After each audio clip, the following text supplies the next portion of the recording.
PTI कारकुन इस्लामाबाद में अमलाक को नुकसान नहीं पहुंचाएंगे, माली जमानत ली जाए। मतलूबा जमानत मिल जाए तो कंटेनर्स भी रखने की जरूरत नहीं होगी। एहतजाज शराइत के मुताबिक हुआ तो सिक्योरिटी देने को तैयार हैं। आईजी इस्लामाबाद ने मशरूत पेशकश कर दी। इस्लामाबाद हाई कोर्ट में जमा कराई गई रिपोर्ट में कहा गया है कि एयरपोर्ट तक जाने वाले रास्तों पर विफाकी एजेंसीज को इख्तियार दिया जाए। पीटीआई 25 मई को भी अपनी यकीन दहानी की खिलाफ वर्जी कर चुकी है। अली अमीन गंडापुर और दीगर पीटीआई रहनुमाओं के इश्ताल अंगेज बयानात सामने हैं। पीटीआई के एक रहनुमा ने वजीर दाखिला को जान से मारने की धमकी दी है। फैसल वाडा कह चुके हैं कि ये खूनी मार्च होगा। सुप्रीम कोर्ट कह चुकी है इज्तिमा कानूनी हुकूमत खत्म कराने के लिए नहीं हो सकता। इज्तिमा की इजाजत जमहूरी हक के तौर पर दी जाती है।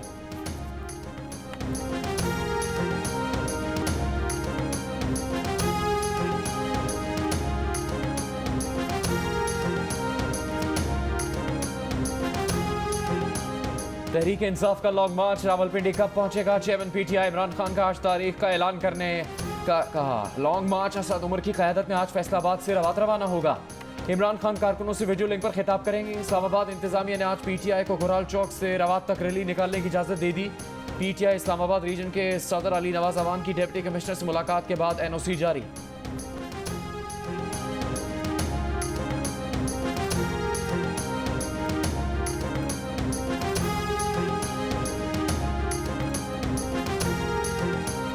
वजीराबाद में इमरान खान पर कातिलाना हमला करने वाले मुल्जिम नवीद ने इमरान खान पर हमले की अकेले ही मंसूबाबंदी की। किसी सियासी या दीनी जमात से ताल्लुक नहीं। फायरिंग के बाद कंटेनर से दाईं गली में फरार होना था लेकिन पकड़ा गया। मुल्जिम से जेआईटी ने तफ्तीश शुरू कर दी। कहा उसे किसी ने हमला करने को नहीं कहा था। कंटेनर के आगे पुलिस ना होने पर सामने आकर फायरिंग की। मुल्जिम 12 दिन के जिस्मानी रिमांड पर पुलिस की तहवील में है।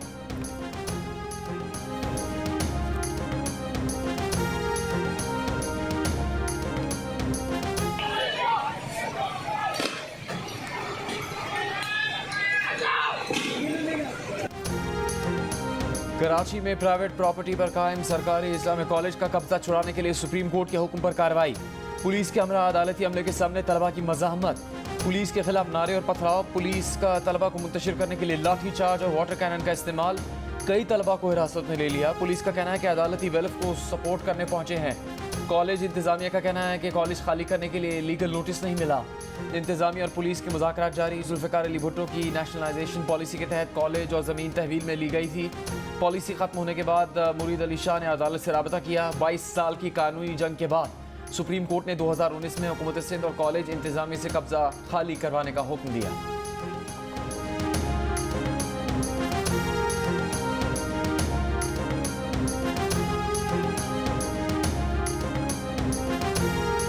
पेशावर में डकैतों और भत्ताखोरों का राज। मोबाइल और कार्ड छीनने वाले जराइम पेशा अनासिर सरगर्म। कत्ल, चोरी, डकैती, अगवा समेत दीगर जराइम में रिकॉर्ड इजाफा। शहर में रवां साल अब तक 390 अफराद कत्ल हो चुके। डकैती की 282 और चोरी की 248 वारदातें रिपोर्ट। चोरी होने वाली 70% गाड़ियां मुनशियात की स्मगलिंग, बाकी दहशतगर्दी और डकैती में इस्तेमाल हो रही हैं। CCPO मोहम्मद एजाज खान का कहना है कि निज़ाम इंसाफ की कमजोरी से जराइम पेशा अफराद सामने आ रहे हैं। जानो माल के अदम तहफ़्फ़ुज़ के खौफ में मुब्तला पेशावर के शहरियों का पुरसाने हाल कौन? जीने दो पेशावर को। पेशावर के अक्सर इलाकों में स्ट्रीट लाइट्स का ना होना या ख़राब होना बढ़ते जराइम की वजह। मुलजिमान तारीकी का फ़ायदा उठाकर शहरियों को लूटते हैं। 6 माह के दौरान शहर के मुख्तलिफ इलाकों में 5000 से ज़्यादा शहरियों से मोबाइल फ़ोन और नकदी छीनी गई। मेयर पेशावर का कहना है कि जल्द स्ट्रीट लाइट्स की तनसीब शुरू कर देंगे।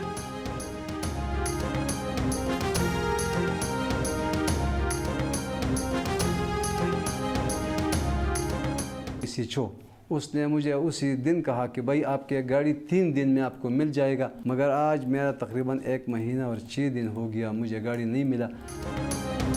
पेशावर में डकैती और राहजनी की वारदातों से शहरी परेशान।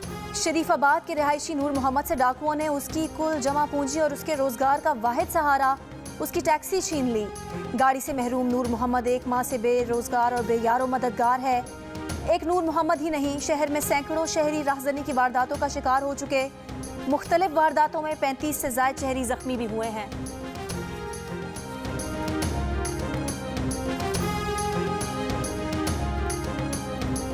ये एक तल्ख़ हकीकत है कि हमें इस हवाले से अभी तक कॉल्स आ रही हैं और हमारी जो इंडस्ट्रियल जो सेक्टर है वो इसका काफ़ी शिकार है। बत्ताखोरी की धमकियों से पेशावर में सरमाकार और कारोबारी अफराद परेशान। पेशावर को खैरबाद कहना शुरू कर दिया। तहरीक इंसाफ की हुकूमत के होते हुए पार्टी कारकुन भी बत्ताखोरों की धमकियों से महफूज नहीं। हयाताबाद फेज़ 1 में PTI के मकामी रहनुमा इंजीनियर नदीम के घर दस्ती बम फेंकने से 2 अफराद जख्मी हुए। नदीम का कहना है कि न सिर्फ वो बल्कि बेशतर सरमायादार भी खुद को महफूज नहीं समझते।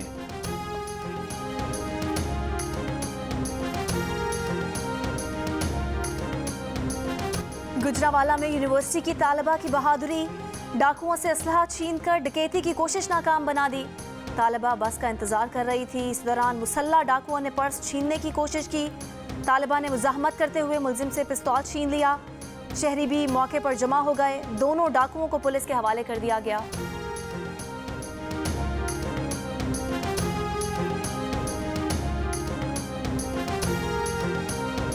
इमरान खान की 2 और घड़ियां बेचने की तफसीलात मंजर आम पर आ गईं।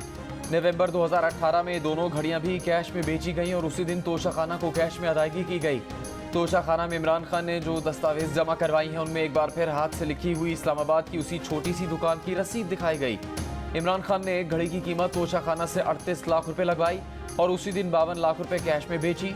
दूसरी घड़ी की मालियत 15 लाख रुपए लगवाई और उसी दिन 18 लाख रुपए कैश में बेची।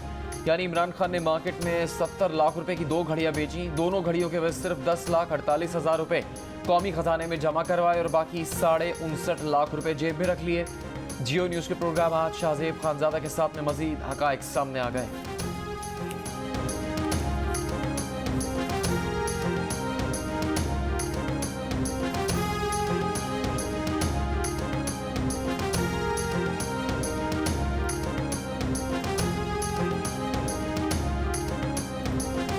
इमरान खान के दोस्त जुल्फी बुखारी से भी गलती हो गई।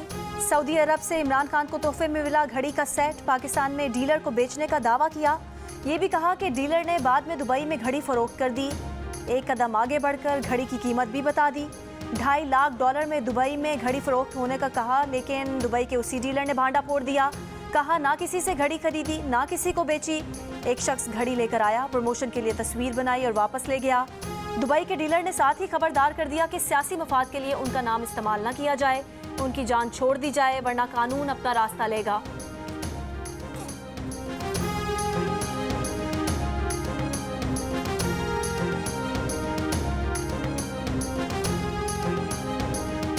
दुबई में घड़ियों के डीलर से सऊदी अरब से तोहफे में मिली घड़ी की प्रमोशन जुल्फी बुखारी ने करवाई थी। जुल्फी बुखारी ने ही डीलर से राब्ता किया था, वेबसाइट पर घड़ी की मार्केटिंग करने का कहा था। घड़ी के खरीदार उमर फारूक ज़हूर ने राज खोल दिया। जुल्फी बुखारी ने उमर फारूक को झूठा करार दे दिया। कहा कि उमर फारूक का उनसे दोस्ती का दावा भी झूठा है। उमर फारूक ज़हूर का ज़हनी तवाज़ुन दुरुस्त नहीं।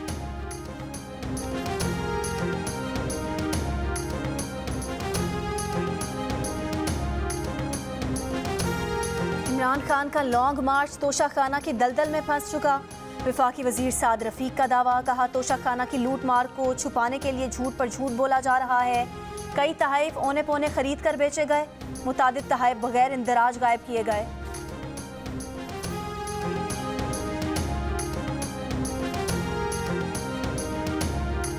इमरान खान ने घड़ियां बेचने में हैट्रिक कर ली है। वजीर इत्तलात सिंध शर्जील इनाम मेमन का तंज। कहा इमरान खान ने तोशाखाना से कीमती तोहफे सस्ते खरीदे, वही तोहफे महंगे दामों बेचकर कौम और इनकम टैक्स महकमे से झूठ बोला। बच्चे पर नाश्ते वगैरह चले जाते चाय पकाने सिलेंडर तो पका लेनी बहुत महंगा सानू पैदा सिलेंडर। सुई गैस वालों ने तो इतना परेशान किया हुआ है, ना गैस आती है, जब आती है इतना कम प्रेशर होता है। सुबह सुबह हम लोगों को भूखे पेट ऑफिस जाना पड़ता है। सुई गैस के प्रेशर की वजह से ये होता है कि सुबह बच्चों को भी और हमको भी भूखा आना पड़ता है दुकानों पे। पेशावर, सखर, बहावलपुर, गोजरा, मुल्तान समेत कई शहरों में गैस गायब। सर्दी आते ही खवातीन की परेशानी बढ़ गई। खाना पकाना मुश्किल हो गया। बाहर से रोटी मंगवाने से घर का बजट भी बढ़ गया। मुल्तान में होटल मालिकान ने रोटी और नान की कीमतों में इजाफा कर दिया।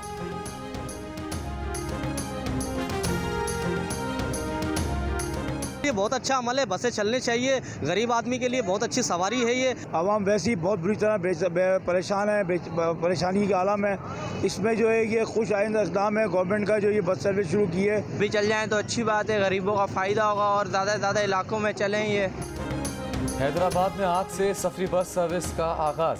पहले मरहले में बस सर्विस हटरी बाईपास साला नाका कासिमाबाद के रूट पर चलाई जाएगी। बस के रूट पर लगे दरख्तों को काट दिया गया। वज़ीर इत्तलात सिंध शर्जील मेमन का कहना है कि हैदराबाद के लोग अब मायारी आरामदेह ट्रांसपोर्ट में सस्ते किराए पर सफर कर सकते हैं। दादू की अदालत ने उम्मे रुबाब चांडियों के अहले खाना का कत्ल केस। रुकने सिंध असम्बली सरदार चांडियों और बुरहान चांडियों समेत 3 मुल्जिमान पर फर्द जुर्म आयद। 17 जनवरी 2018 को उम्मे रुबाब के वालिद दादा और चचा को मेहड़ में कत्ल कर दिया गया था। तहरे कत्ल केस में सरदार चांडियों बुरहान चांडियों समेत 4 मुल्जिमान जमानत पर जेल में हैं।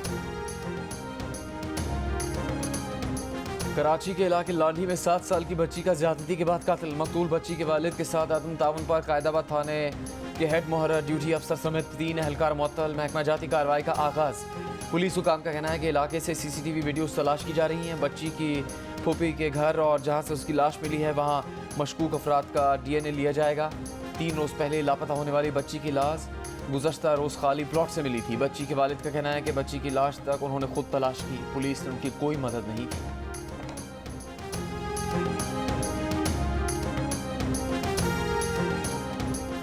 पाकिस्तान के मुमताज़ आलिम दीन जामिया दारुल उलूम कराची के सदर मुफ्ती रफ़ी उस्मानी का तवील अलालत के बाद कराची में इंतकाल। नमाज जनाजा कल अदा की जाएगी। मुफ्ती रफ़ी उस्मानी मुफ्ती आज़म पाकिस्तान मुफ्ती मोहम्मद शफ़ी उस्मानी के बड़े साहबजादे थे। मुफ्ती साहब ने दर्जन भर किताबें लिखी जिनमें दर्स मुस्लिम और 2 कौमी नज़रिया शामिल हैं। सदर आरिफ अलवी और वज़ीर आज़म शहबाज शरीफ की जानिब से मुफ्ती रफ़ी उस्मानी के इंतकाल पर इजहार अफसोस। मुस्लिम लीग नून के कायद नवाज शरीफ, मौलाना फजलुर रहमान, गवर्नर सिंध और वज़ीर आला सिंध का भी इजहार ताज़ियत।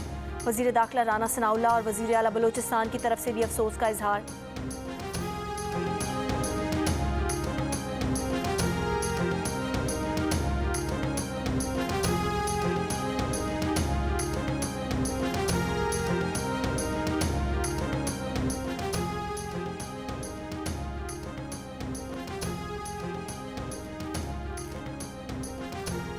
चेयरमैन पीएसपी मुस्तफ़ा कमाल का कहना है कि इमरान खान पहले भी नाकाम हुए, अब भी नाकाम हो रहे हैं। तोशा खाना के मामले पर शाही खानदानों में बहस हो रही है।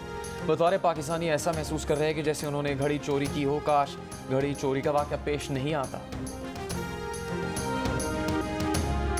इंग्लैंड के हाथों 10 विकेट से बदतरीन शिकस्त। पूरी सिलेक्शन कमेटी को ले डूबी। भारतीय क्रिकेट बोर्ड का एक्शन। चेतन शर्मा समेत पूरी सीनियर कौमी सिलेक्शन कमेटी को फारिग कर दिया। रोहित शर्मा को भी T20 की कप्तानी के लाले पड़ गए। जारे मिजाज बैटर हार्दिक पांड्या को 2024 के वर्ल्ड T20 तक कप्तान बनाए जाने का इम्कान। भारतीय क्रिकेट बोर्ड ने सिलेक्शन कमेटी के लिए लोगों की तलाश शुरू कर दी। नई कमेटी तीनों फॉर्मेट्स के लिए अलग अलग कप्तान मुंतखब करेगी। चेतन शर्मा का उभरता हुआ करियर मियादाद के शारजा वाले छक्के से खत्म हुआ।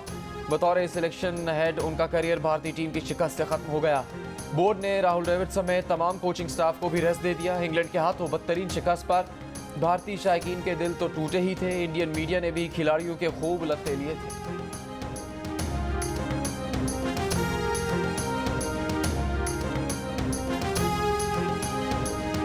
और थल के सहरा में ड्राइवर्स की महारत का मुजाहरा। जीप रैली में स्टॉक कैटेगरी के मुकाबले 4 खवातीन समेत 70 ड्राइवर्स मद्दे मुकाबले।